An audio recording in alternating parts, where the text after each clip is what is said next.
tardes a todos. Estamos realizando una prueba de sonidos. Si escuchan, favor de poner sí en el chat.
Hola, buenas tardes a todos y a todas. Muchas gracias por acompañarnos en este primer martes de farmacovigilancia.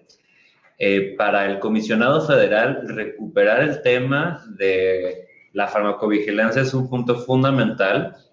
La comisión no es secreto para ninguno de los presentes. Llegamos a momentos donde nuestras capacidades eran tan acotadas y poníamos tan poca atención en este tema que pues confiábamos 100% en la autorregulación del mercado. Bueno, no 100%, aquí el ingeniero me va a corregir, pero confiábamos mucho en la autorregulación y sin lugar a dudas es un tema que debemos de prestar atención como órgano regulador y como pues en este matrimonio que tenemos con la farmacopea mexicana.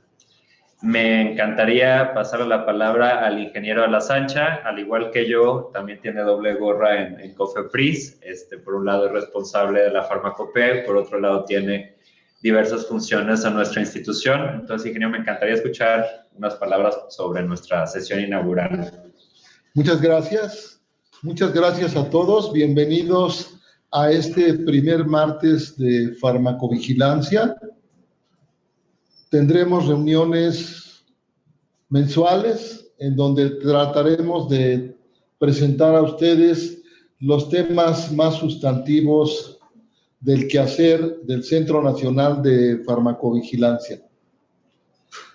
Centrar las actividades en el paciente, en la salud pública de México, pensar en hacer nuestro trabajo basados en las buenas prácticas de farmacovigilancia y tomar como punto de partida la gestión de riesgos, sin lugar a duda, representa un gran reto. Todo empieza en la relación con los pacientes y los profesionales de la salud, en la interacción con los medicamentos y en el vehículo, en el lenguaje de transmisión de la información y los conocimientos, que es la notificación de las sospechas de reacciones adversas, con nuestra herramienta VigiFlow y sus módulos de acceso a los cuales ustedes tienen las debidas instrucciones para llevar ahí su información. Es para nosotros muy importante esta sesión, es muy importante para nosotros la comunicación con ustedes y es realmente un manjar, una fiesta esta tarde. Esperamos que la disfruten tanto como nosotros. Muchas gracias por estar, por permanecer con nosotros y nos encontramos dentro de 15 días para hablar del informe de farmacovigilancia y después quizás hablemos un poco de tecnovigilancia en el mes de julio. Gracias. Muchas gracias, ingeniero. Sin lugar a duda, esta actividad es fundamental para el Centro de Innovación, para COFEPRIS, y me gustaría pasar la palabra a mi compañero Julio Castillo para presentar ahora sí formalmente a nuestros invitados. Muchas gracias. Le agradezco también sus palabras, ingeniero de la Sancha. Nos complace mucho tenerlo aquí y también tenerlos a todos ustedes de su equipo. Y bueno, pasaré a dar una presentación de cada uno de ustedes. Bueno, nos acompaña el ingeniero Felipe Ángel de la Sancha Mondragón, ingeniero químico por la Facultad de Química de la UNAM, experto en tecnología y regulación sanitaria de medicamentos, y también director ejecutivo de Farmacopea y Farmacovigilancia. También nos acompaña Rogelio Ríos Quintana, licenciado en farmacia por la Universidad de Morelos, experto en farmacovigilancia, coordinador del Centro Nacional de Farmacovigilancia para la atención a los centros estatales de farmacovigilancia, y es miembro de la Red Regional de Puntos Focales de Farmacovigilancia de la Organización Panamericana de la Salud. También nos acompaña Gandhi Rayó Ramírez, es químico farmacéutico biólogo por la Facultad de Estudios Superiores Cuautitlán, es experto en farmacovigilancia y líder de la implementación de la herramienta Vigiflow, responsable de la vigilancia de eventos supuestamente atribuibles a la vacunación o inmunización ESAVI. También tenemos el gusto que nos acompañe Joel Hernández Luna, quien es licenciado en farmacia por la Universidad de Morelos, especialista en farmacovigilancia, coordinador del Centro Nacional de Farmacovigilancia para la atención a los centros institucionales e institucionales coordinadores de farmacovigilancia y secretario técnico del Comité Técnico Asesor de Farmacovigilancia y Tecnovigilancia. Por último, pero no menos importante, nos acompaña la maestra Yolanda Pica, quien es colaboradora de la Comisión de Evidencia y Manejo de Riesgos EMAR en la COFEPRIS. Les agradezco mucho su presencia acá y, sin más, le cedo la palabra a Rogelio Ríos para que dé inicio a esta presentación.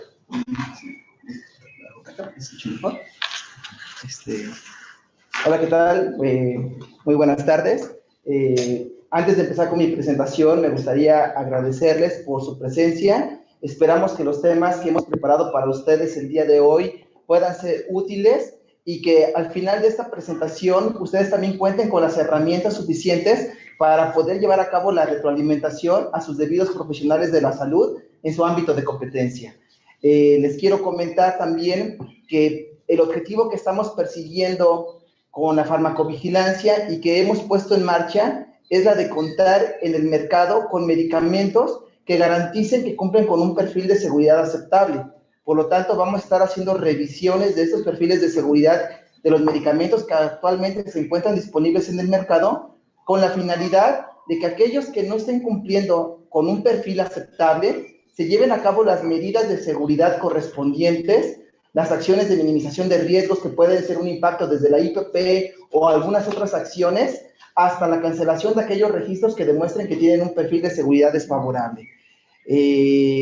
Bueno, nada más también, antes de empezar, mencionarles que al final de la presentación vamos a abrir los micrófonos para quien quiera realizar alguna consulta, o si no, también lo podrán hacer por nuestro chat. Entonces, por favor, si me pasan la primera diapositiva. Bueno, un clic más, por favor.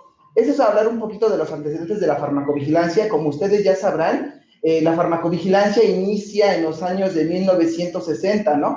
Con el desastre de la talidomida, que era este medicamento que se utilizaba precisamente para tratar en unos inicios como sedante hipnótico y que más tarde se veía que este medicamento tenía un amplio margen terapéutico, ¿no?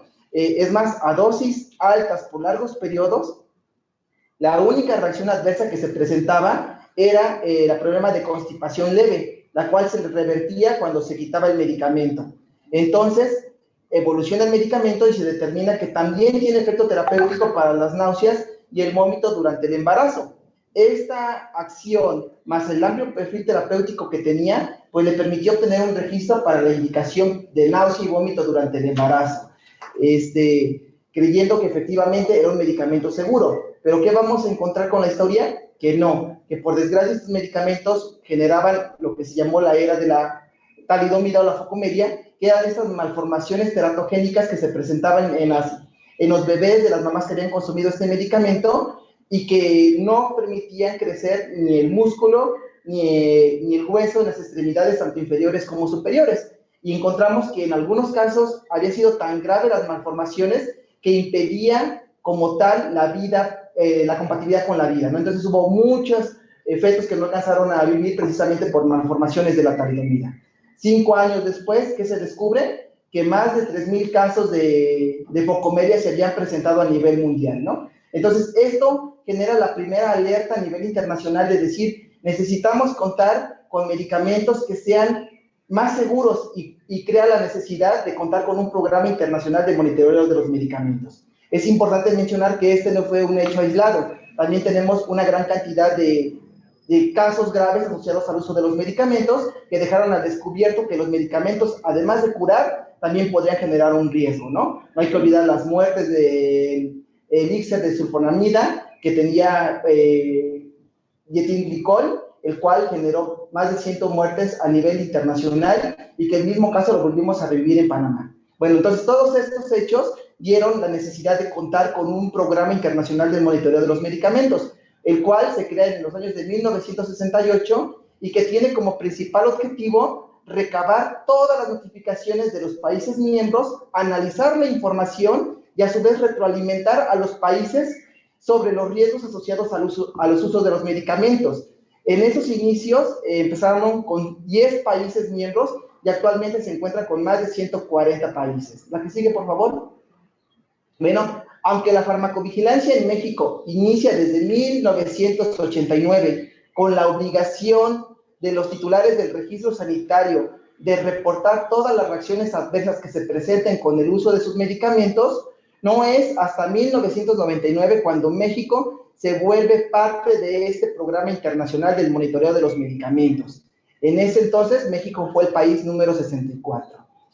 Con respecto al 2004, encontramos que en el 2001 se crea lo que es la COFEPRIS y el Centro Nacional de Farmacovigilancia pasa a formar parte de lo que es la Comisión de Evidencia y Manejo de Riesgos. Sin embargo, fue hasta el 2004 cuando se publica en el Diario Oficial de la Federación la primera norma de farmacovigilancia que entró en vigor en enero del 2005, en el cual se establecen cuáles van a ser los lineamientos por los cuales se va a llevar a cabo la farmacovigilancia en nuestro país, cómo se va a realizar la notificación al Centro Nacional de Farmacovigilancia, quiénes son los integrantes y cuáles son las políticas que hay que cumplir. La que sigue, por favor. Bueno, algo que es importante siempre recordar son las definiciones que nos hacen fuertes en materia de farmacovigilancia. La que sigue. Bueno, la primera que siempre debemos de tener claros es ¿qué es farmacovigilancia? Como ustedes ya saben, farmacovigilancia es la ciencia y las actividades dedicadas a la detección, prevención de reacciones adversas, sospechas de reacciones adversas, eventos adversos, y en la nueva modificación a la definición de farmacovigilancia ya incluye a todos los problemas relacionados con el uso de los medicamentos. ¿Qué quiero decirles con esto? Que ya no solamente vamos a vigilar reacciones adversas, sino también aquellos problemas derivados de un mal uso del producto, de problemas de calidad, de problemas de abuso de dosis. Pero lo importante que tenemos que tener en claro es que para que pueda ser una notificación enviada al Centro Nacional de Farmacovigilancia, siempre debe de cumplir con los 3 criterios básicos: un paciente identificable, un medicamento sospechoso y una reacción adversa. En este sentido, quiero recordarles que ustedes podrán mandar problemas relacionados a los usos de los medicamentos como notificación al Centro Nacional de Farmacovigilancia, siempre y cuando el paciente haya consumido el medicamento, sin importar que sea una sobredosis, un uso fuera de indicación o un problema de calidad, pero que el paciente lo haya consumido y como consecuencia de haberlo consumido presente una reacción adversa. Si estos criterios no se presentan, podrán hacer su denuncia a través del portal de denuncia sanitaria. Y quien atenderá estos trámites será la Comisión de Operación Sanitaria. Pero si sí hubo una reacción adversa o una manifestación clínica que se presentara posterior al consumo de un medicamento, tendrá que ser notificada a través de las herramientas de notificación al Centro Nacional. ¿La que sigue, por favor? Bueno, la siguiente definición que ya conocen todos ustedes es reacción adversa al medicamento, que básicamente es cualquier efecto no deseado que se presenta a las dosis normalmente empleadas de un medicamento para la profilaxis, el tratamiento o la modificación de una función. Por favor, la siguiente. Y tenemos lo que es notificación, que como ya saben es la forma de cómo se debe de informar o notificar al Centro Nacional de Farmacovigilancia la presencia de una reacción adversa, pero en los formatos correspondientes que existen para tal fin. Si me pasas la siguiente, por favor. Y bueno, aquí está siempre la analogía que se hace con la farmacovigilancia, ¿no? La farmacovigilancia, al igual que un faro, que este faro emite la luz para alertar sobre un riesgo a los navíos, también la farmacovigilancia emite constantemente alertas de seguridad para informar a la población sobre un riesgo asociado a un medicamento. Por favor, la que sigue. Bueno, ¿cómo se encuentra integrado nuestro sistema de farmacovigilancia aquí en el país? Por favor, si le das más clic. Aquí lo encontramos. Básicamente contamos con un centro estatal en cada una de las entidades federativas de nuestro país que se encarga de llevar a cabo la farmacovigilancia dentro de su ámbito de competencia. ¿Qué va a vigilar el centro estatal? Las farmacias, los profesionales de la salud, los pacientes, pero tiene que estar muy enfocado también a lo que van a hacer a los hospitales privados y a los hospitales que dependen de los servicios de salud del Estado, ¿ok? Otro integrante de nuestro sistema de farmacovigilancia son los centros institucionales coordinadores. ¿Quiénes van a ser los centros institucionales coordinadores? Bueno, tenemos, como su nombre lo dice, son aquellas instancias que van a coordinar a otras unidades de farmacovigilancia, como el IMSS, INSTE, PEMEX, SEDENA, que por ejemplo, el IMSS aquí de Cuadros Básicos, en la Ciudad de México, tiene que verificar cómo están actuando todas sus unidades, es decir, las que se encuentran en Morelos, las que se encuentran en Chihuahua, tiene que dar capacitaciones e indicarles cuáles son los lineamientos a cumplir, y él va a ser el que responda de materia de farmacovigilancia ante el Centro Nacional.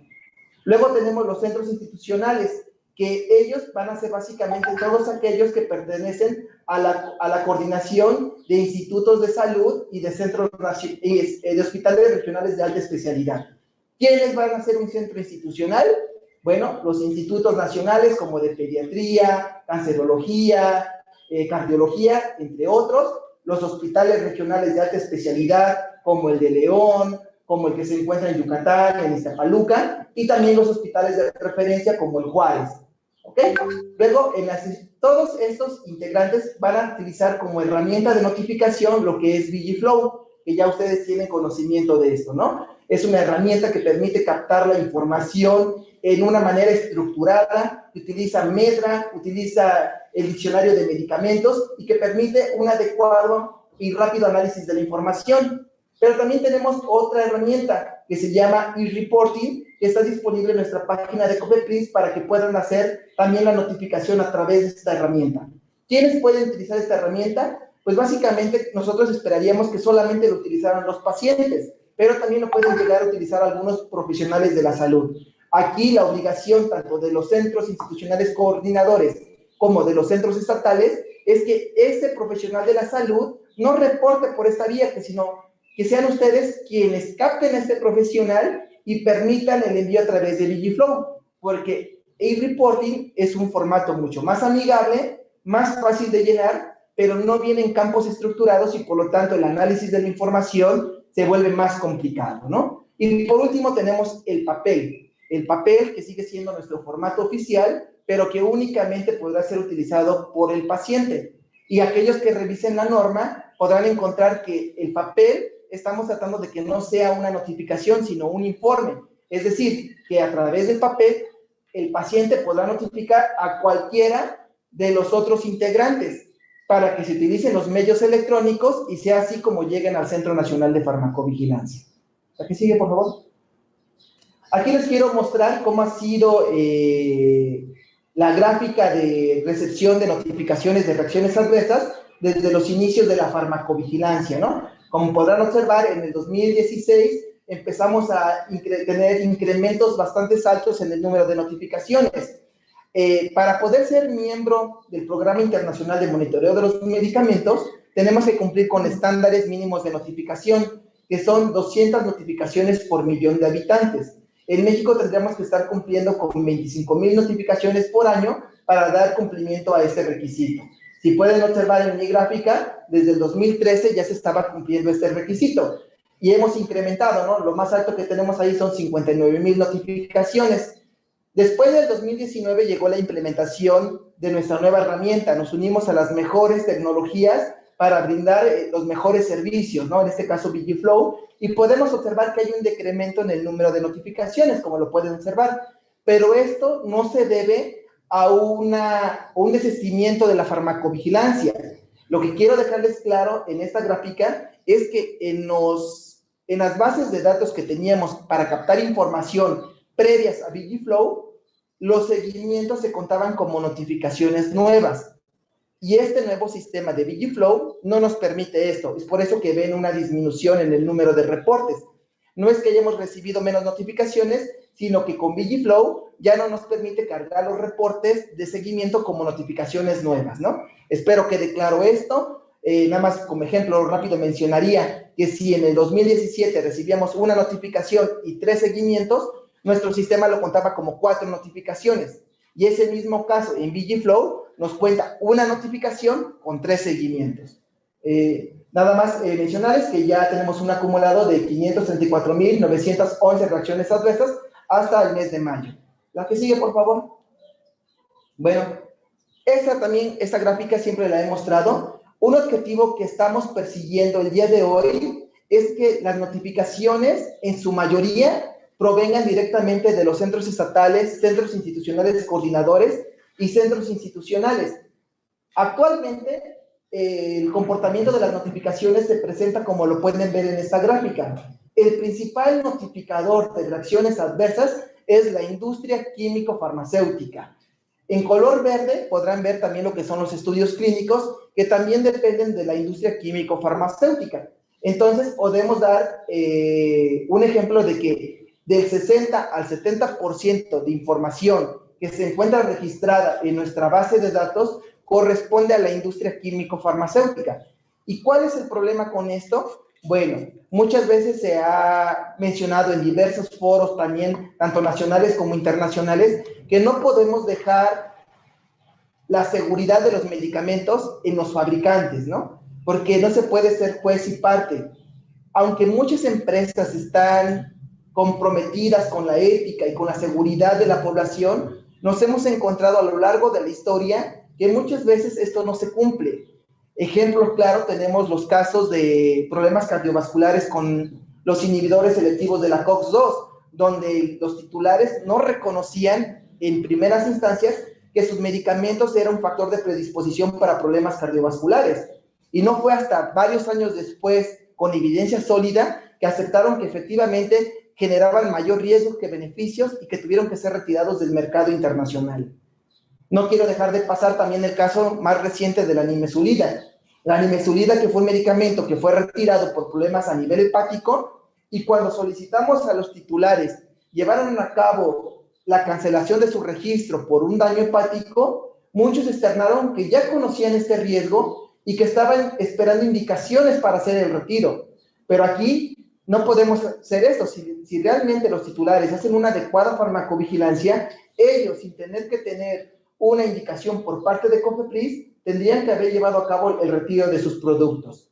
Entonces, dicho esto, es por eso que necesitamos información de calidad que nos permita construir señales de manera interna para garantizar la seguridad de nuestra población. La que sigue, por favor. Bueno, aquí está el ejemplo también claro, ¿no? No solo es la falta de seguridad de los datos, sino también la ausencia de los mismos. El 70% de la información que ingresa por parte de la industria químico-farmacéutica es grado 0. Es decir, es información que nada más me dicen que un paciente en algún momento de su vida tomó un medicamento y presentó una reacción adversa, pero ni tan siquiera el criterio de temporalidad se describe. Es decir, si primero se tomó el medicamento y luego se presentó la reacción adversa, o cómo fue este suceso. No conozco antecedentes del paciente y por lo tanto no puedo establecer una adecuada asociación causal. ¿Me das otro clip, por favor? Cosa contraria con la que sucede con la información proveniente de los centros estatales, ¿no? Aquí podemos observar que el 77% de la información que proviene de centros estatales es información grado 2 de muy buena calidad y que te permite establecer esta asociación causal entre el fármaco sospechoso y la manifestación clínica. Aquí lo que nos ha fallado principalmente es que las reacciones adversas graves y desconocidas son las menos reportadas por los centros estatales. ¿La que sigue? Aquí les quiero mostrar cuál ha sido el comportamiento de las reacciones adversas en este periodo. Si ustedes observan en la gráfica, podrán encontrar que más de 7 estados a la fecha de hoy, que ya terminó mayo, no han cumplido ni tan siquiera con el envío de 10 notificaciones en 5 meses, ¿no? Esto realmente es preocupante. Conocemos la situación que se está viviendo y esto no solamente es un reflejo de las entidades que no han podido cumplir con sus metas, realmente es un reflejo también hacia el Centro Nacional de Farmacovigilancia, motivo por el cual estamos preparando. Esperábamos poder empezar ya en febrero, pero por diversas situaciones no hemos podido dar marcha adelante con los convenios, pero también tenemos ya una gran cantidad de material de difusión que esperamos compartirlos con ustedes. Esperamos también estar presente en sus capacitaciones, porque esto lo que nos refleja es que hemos caído en una apatía hacia el programa y que simplemente la experiencia también la tenemos nosotros, ¿no? Muchas veces solicitamos que se levante un reporte y hasta nosotros se nos complica que un profesional de la salud realmente lo realice. Por favor, si le das un clic. Entonces, la meta que se tenía establecida para este 2021 eran 25,000 notificaciones y al corte del 27 de mayo llevamos apenas 5,293, lo que es un avance del 21% y que nos hace ver que estamos muy, muy lejos de la meta requerida. Por favor, si le das otro clic. ¿Cuáles fueron los resultados del 2020? Bueno, en el 2020 se recibieron 11,511 reacciones adversas por parte de los centros estatales y también se cumplió nada más con el 46% de la meta que se solicitaba, ¿no? Entonces, aquí es un llamado de atención para nosotros, para el Centro Nacional de Farmacovigilancia, porque en colaboración con ustedes, los centros estatales y centros institucionales coordinadores, debemos de crear estrategias que nos permitan alcanzar las metas deseables. La que sigue, por favor. Y bueno, si queremos tener un incremento en el número de notificaciones que se recibe por parte de ustedes, recordemos que la meta de 200 notificaciones por millón de habitantes necesitamos alcanzarla solamente con los centros estatales. ¿Qué debemos hacer? Por favor, si le das un clic.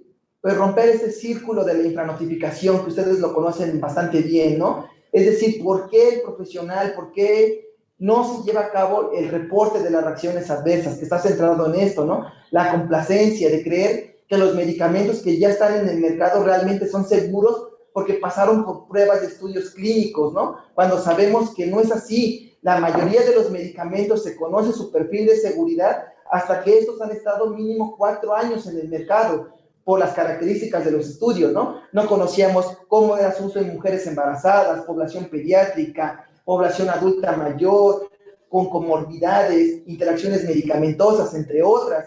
El miedo, ¿no? Existe todavía miedo por algunos profesionales de reportar reacciones adversas, creyendo que a lo mejor ellos son los causantes de esa manifestación clínica y va acompañado de la culpabilidad, ¿no? ¿Cómo es posible que yo haya recetado un medicamento que generó un shock anafiláctico y causó la muerte de un paciente? Bueno, hay que dejar claro que esto ya está descrito y que es una posibilidad y no es culpa del médico que esto suceda. Aquí en México no ha ocurrido, pero en otros países también mucho de la infranotificación se debe a la ambición, ¿no? De decir, yo ya encontré 3 casos graves de un medicamento, lo voy a generar en un estudio de investigación y no se reporta en tiempo y en forma a las autoridades. Otro problema es la ignorancia, ¿no? La ignorancia a conocer que hay un programa de farmacovigilancia. Nosotros hemos acudido a hospitales, a institutos y a hospitales regionales de alta especialidad donde hemos platicado sobre farmacovigilancia y hay un desconocimiento total sobre este programa, ¿no? Entonces necesitamos capacitación, capacitación y capacitación. También existe la vergüenza a reportar reacciones, ¿no? Nos ha pasado mucho con centros institucionales donde dicen, es que yo solamente te voy a reportar lo que esté en la literatura y lo que sea grado 2. Y decir, la farmacovigilancia no busca lo que ya está reportado, busco incrementos de lo ya reportado, pero lo que más me interesa es aquello que no está en la literatura y que yo no sabía que se presentaba con el uso de los medicamentos. Y bueno, desde mi punto de vista y conocimiento, el principal implicado en la infranotificación es la pereza, ¿no? Por desgracia, nuestros profesionales de la salud, a pesar de que saben que el medicamento que recetaron fue el causante de la manifestación clínica del paciente, simplemente decide no reportarlo, ¿no? Si le puedes dar un clic más. Y aquí lo podemos observar, ¿no? Nosotros año con año incrementamos el número de notificaciones que recibimos, que enviamos a USALA Monitoring Center, y poco a poquito vamos sacando el iceberg de las notificaciones, pero estamos en el primer tercio, ¿no? Pero necesitamos llegar hacia allá, hacia esas reacciones adversas que ya sabe el médico que son reacciones adversas, pero que simplemente decide no notificar, ¿no? Si nosotros queremos tener medicamentos realmente seguros, necesitamos el aporte de la notificación. Es increíble ver, voy a dar un solo ejemplo para no extenderme tanto, pero cómo las mismas cantidades de paracetamol se comercializan en los Estados Unidos que en México. En Estados Unidos se les indica a través de un farmacéutico cómo debe de consumir este medicamento, con qué medicamentos no los debe de consumir. Hubo una modificación a las dosis de 325 miligramos y aún así hay casos de daño hepático reportados. En México, con las mismas cantidades de medicamento vendidos, sin un farmacéutico que les diga cómo debe de consumirse este medicamento y con dosis hasta de 650 miligramos en fracción cuarta que se pueden comprar en cualquier farmacia aún sin receta médica, no tenemos ningún caso de daño hepático reportados.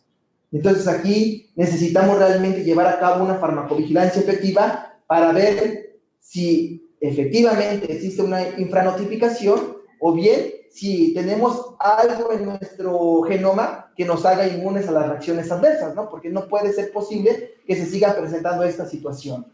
Pero como les decía, la farmacovigilancia va más allá todavía, ¿no? Necesitamos encontrar aquellas reacciones adversas que ni tan siquiera son sospechadas, ¿no? Y así es como los grandes desastres se han podido evitar, ¿no? La talidomida se tardaron más de 6 años en demostrar que efectivamente generaba focomelia, ¿no? Más de 3,000 casos reportados, quién sabe cuántos casos no se reportaron de malformaciones y de muertes asociadas a este producto. Celecoxib o todos los inhibidores de las Vioxx, nos tardamos 4 años en identificar los riesgos y hubo un incremento considerable de muertes por problemas a nivel cardiovascular. ¿La que sigue? Bueno, entonces, si ustedes nos ayudan a poder contar con las notificaciones en cantidad y en calidad suficiente, podemos llevar a cabo un análisis de la información y poder construir nuestro proceso de generación de señales. La que sigue, por favor. Y poder tomar las acciones que correspondan para garantizar la seguridad de los mismos, ¿no? Aquí les muestro. Nuestro proceso es que una vez que hemos detectado una asociación entre un medicamento y una reacción adversa grave, pasamos a nuestro comité de farmacovigilancia y tecnovigilancia para la toma de decisiones. Y esas son las medidas que nosotros podemos tomar, ¿no? Cuando el riesgo es aceptable, mantenemos una farmacovigilancia de rutina. Cuando el riesgo es aceptable, pero bajo ciertas condiciones, tenemos que tomar acciones para minimizar los riesgos, como son restricción en las indicaciones, introducción de contraindicaciones, restricción en la población, pruebas analíticas, modificación a la dosis, en la posología, entre otras, ¿no? Y cuando el riesgo supera al beneficio, pues llevamos a cabo la cancelación de estos registros. Por favor, si me das una más. Otra más. Ese es un ejemplo de lo que hemos hecho en el 2019. Ya cancelamos tanto la nimesulida como la veraliprida por considerar que el perfil de seguridad era desfavorable. Les adelanto, en el 2020 ya sesionó nuevamente nuestro comité. Estamos por emitir, van a llevar a cabo la cancelación de otros 3 registros sanitarios y la modificación de un cuarto. Y bueno, la idea es que mínimo tenemos que estar emitiendo 3 comunicados de seguridad al año, ¿no? Por desgracia, en nuestro país tenemos un rezago bastante amplio de seguridad de los medicamentos, ¿no? Hay medicamentos que ya han sido retirados a nivel internacional por considerados altamente peligrosos y en México siguen siendo medicamentos de primera línea, ¿no? O los más utilizados. Ejemplo, dipirona, que genera granulocitosis, el ketoconazol, que genera daño hepático, el mismo paracetamol que ya había mencionado, y así tenemos infinidad de productos que tenemos que volver a revalorar el perfil de seguridad, pero eso solamente lo vamos a hacer con la ayuda de sus notificaciones, para poder establecer si este medicamento debe permanecer o no en nuestro mercado. Una más, por favor. Bueno, antes de darle la palabra a mi compañero Gandhi, yo sí quiero darles una reflexión. Recordemos que todos nosotros y nuestros seres queridos en algún momento vamos a necesitar consumir un medicamento. Y de nosotros depende qué tipo de medicamento queremos que nuestro paciente o nuestro familiar consuma. Un medicamento que ha demostrado ser seguro y eficaz para la población mexicana, o un medicamento que tiene alertas a nivel internacional y que en México no se ha podido tomar ninguna decisión porque no se cuenta con las herramientas suficientes para la toma de la misma. Muchas gracias. Le dejo la palabra a mi compañero Gandhi. Muchas gracias, Rogelio. Muy buenas tardes a todos. Rogelio ya explicó claramente la importancia de la notificación respecto a reacciones adversas de medicamentos, pero ¿qué sucede con los efectos adversos de vacunas? Que en el argot nacional conocemos como eventos supuestamente atribuibles a la vacunación o inmunización, que es el SIMI, a lo que es una sospecha de reacción adversa. Quiero comenzar con esta lámina, nada más señalando lo que tal vez ustedes ya conocen, que esta pandemia ha provocado un desarrollo muy importante científico y desarrollo tecnológico, hablando específicamente de las vacunas que hasta este momento ya tenemos aprobadas en el país. México es uno de los pocos países que ha aprobado una gran cantidad de vacunas como uso de autorización de emergencia y también es de los pocos países que está aplicando simultáneamente una gran cantidad de vacunas. Estas vacunas tienen un desarrollo tecnológico en cuanto, por ejemplo, a su plataforma. Hay vacunas de ARN, hay vacunas basadas en adenovirus. Estas tecnologías no se habían probado, al menos en la forma comercial anteriormente. Entonces, esta pandemia ha provocado un desarrollo inconmensurable de estas tecnologías y, por supuesto, la farmacovigilancia es muy relevante y tiene que contestar muchas preguntas respecto a la seguridad de estos insumos aplicados masivamente el día de hoy. Y esto lo hacemos a través del seguimiento de los ESAVIS. La primera vacuna fue autorizada en México en diciembre del año pasado, entonces fue la de Pfizer, y la última fue autorizada hace una semana, que fue la de Janssen. Siguiente, por favor. Y nada más subrayo ahí cuáles son las que se están aplicando actualmente de forma masiva en el esquema de vacunación masiva para COVID-19. Adelante, por favor. Bueno, entonces el seguimiento de la seguridad de las vacunas lo hacemos a través de la notificación como materia prima de los eventos supuestamente atribuibles a la vacunación.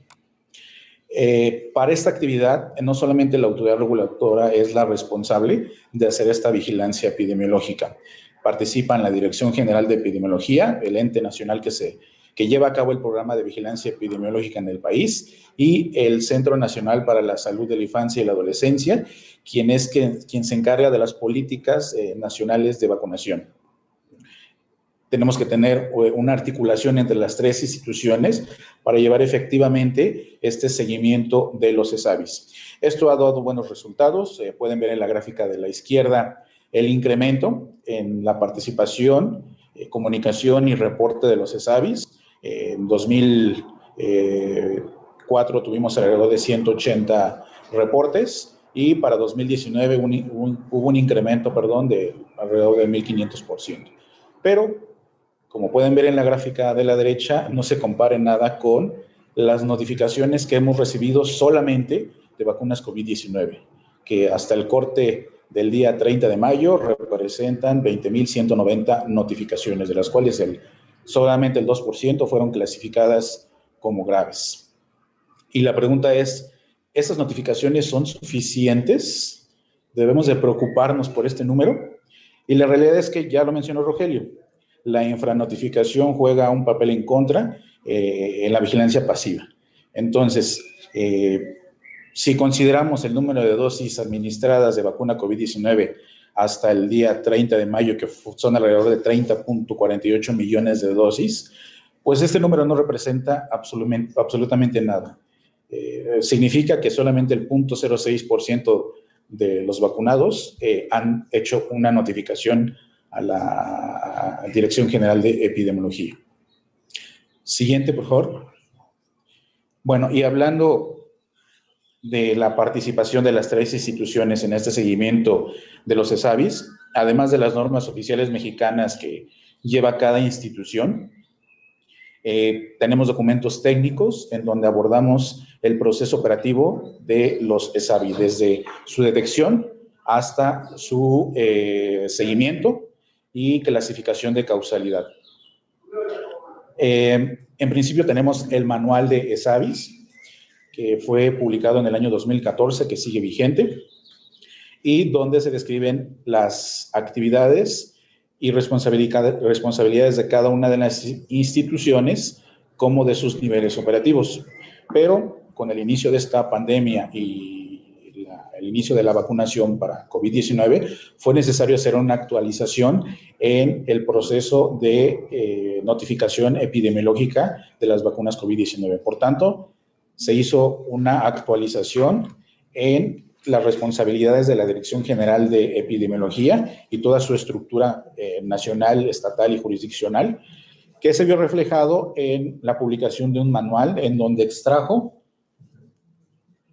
la participación de la DGE en el proceso de notificación. Este manual de procesos estandarizados para la vigilancia de ESAVI lo pueden consultar dentro de la página de la propia Dirección General de Epidemiología, o también tenemos la liga en nuestra página de COFEPRIS. Siguiente, por favor. Bueno, y este proceso de notificación hemos venido ya desde hace años enfatizando en la necesidad de que se cumpla con un flujo de notificación principal, que es a través de la Dirección General de Epidemiología, en donde las unidades médicas del Sistema Nacional de Salud hacen la detección de los ESAVIS, de todos los ESAVIS, sean graves, sean no graves, sean grupos de casos que tienen la misma vacuna, la misma reacción y que ocurren en un lugar en específico, y que estos casos se detecten a nivel local para que sean notificados a través del formato oficial a la jurisdicción o delegación sanitaria correspondiente. Este nivel tiene actividades de ingreso a la base de datos de ESAVIS, así como preparar una red negativa de ESAVIS, que es un sistema activo para comunicar si se han presentado o no se han presentado ESAVIS en las unidades médicas correspondientes. Una vez que está en ese nivel jurisdiccional, se pasa la información a nivel estatal, donde se realiza un proceso de validación de la información que se ingresó desde el nivel local, así como también se realiza una validación de la red negativa de los ESAVIS. A nivel estatal, una vez que pasa por este nivel, pasa a nivel nacional, en donde ya se hace la validación de todos los casos a nivel nacional, así como de la red negativa.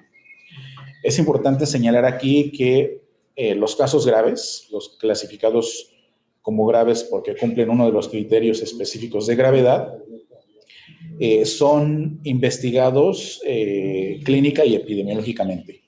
En este momento se están investigando todos los casos graves que se han notificado de vacunas COVID-19, así como grupos de casos o también exposiciones a grupos específicos. Pero es importante señalar también que es relevante que la notificación de estos casos se haga a través de este flujo, dado que es la única manera en que los casos pueden seguirse a través de esta investigación, recabar toda la información necesaria respecto al paciente, respecto a la vacuna aplicada, respecto a sus antecedentes personales, patológicos, la logística de la distribución, almacenamiento y aplicación de la vacuna, entre otros aspectos.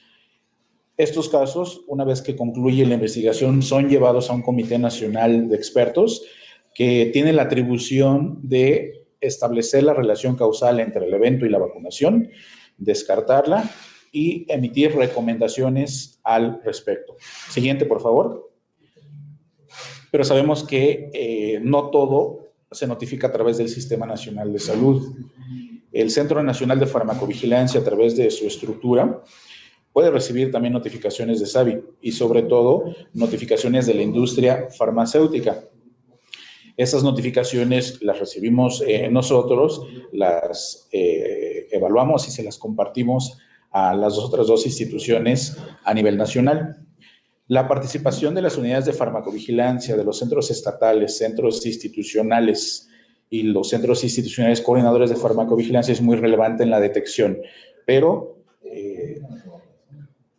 estas figuras deben de notificarlo o darle aviso a la unidad epidemiológica correspondiente.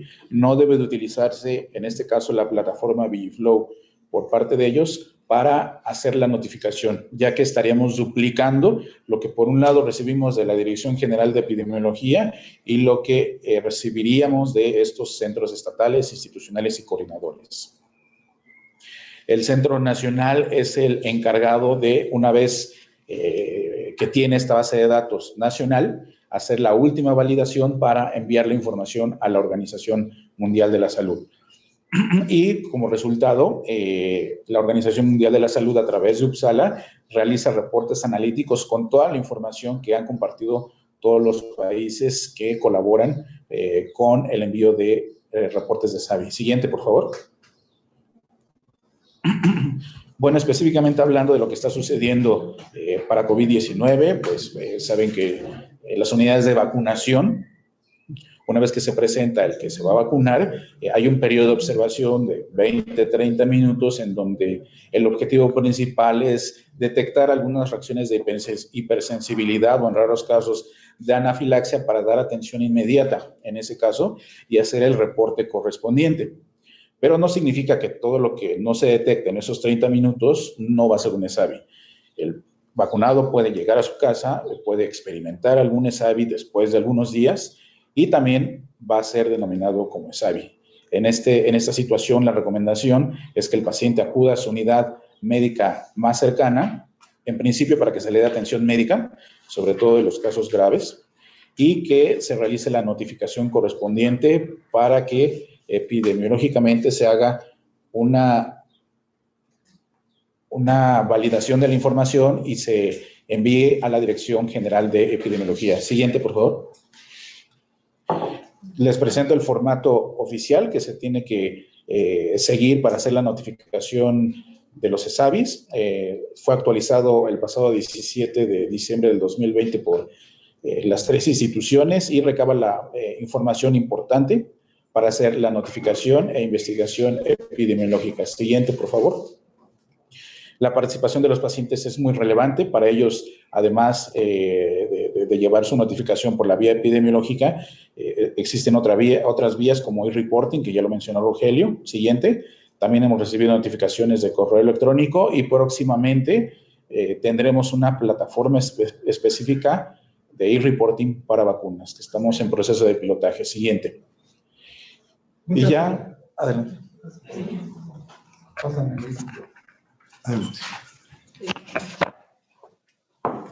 Muchas gracias. Tenemos pendiente el tema de los centros institucionales e institucionales coordinadores. Por las razones técnicas de inicio de esta sesión, vamos a programar una sesión, una segunda parte de esta plática, en la cual el licenciado en farmacia Yoav Yael hará su presentación. Por ahora, les damos las gracias por su participación, no sin mencionar que deben ustedes tener en mente ese número mágico de 200 notificaciones por millón de habitantes en cada uno de sus estados. Deben ustedes tomar en cuenta que la farmacovigilancia es un sistema centrado en el paciente y en su seguridad. No deben de perder de vista la estadística de sus notificaciones y de la importancia de la optimización del arsenal terapéutico de medicamentos. Muchas gracias. Les agradecemos mucho a todas las personas que nos vieron, nos escucharon en todos los canales que tenemos para esta actividad de diálogo y transparencia. Les pedimos una disculpa y, como ya dijo el ingeniero de la Sancha, vamos a tener una segunda sesión para poder abarcar completamente este tema y en la cual se van a resolver sus dudas, como había quedado establecido, a micrófono abierto y las otras que nos hagan llegar por los diferentes canales institucionales. Y bueno, no nos despedimos, sino que nos vemos en la próxima sesión. Muchísimas gracias.